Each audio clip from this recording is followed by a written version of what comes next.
Strengthen what remains. నువ్వు మిగిలిన వాటిని బలపరచాలి. ఎందుకనంటే God doesn't need the people who left you to bless you. నిన్ను ఆశీర్వదించడానికి నిన్ను విడిచి వెళ్ళిన వారితో దేవునికి అవసరత లేదు. దేవుడు మనలను చేసినప్పుడు శ్రేష్టమైన వాటితో మనలను నింపి ఆయన చేశాడు. హల్లెలూయా.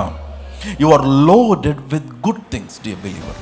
విశ్వాసి, నీవు శ్రేష్టమైన మంచి వాటి చేత నింపబడిన వ్యక్తిగా దేవుడు నిన్ను చేశాడు. నమ్మిన వారు ఆమేన్ చెప్పండి. చాలామంది కోల్పోయిన వాటి గురించి బాధపడతారు, గతించిన జీవితంలో జరిగిన వాటి గురించి బాధపడతారు, గతించిన జీవితంలో జరగని వాటి గురించి మాట్లాడతారు. నో, నువ్వు గతం నుంచి ప్రస్తుతానికి రావాలి. నువ్వు గతం నుంచి ప్రస్తుతానికి రాకపోతే నీకు భవిష్యత్తు లేదు. If you don't come from your past to your present, there is no future for you. No, listen to me, బాగా వినాలి. మిగిలిన వాటిని బలపరచు.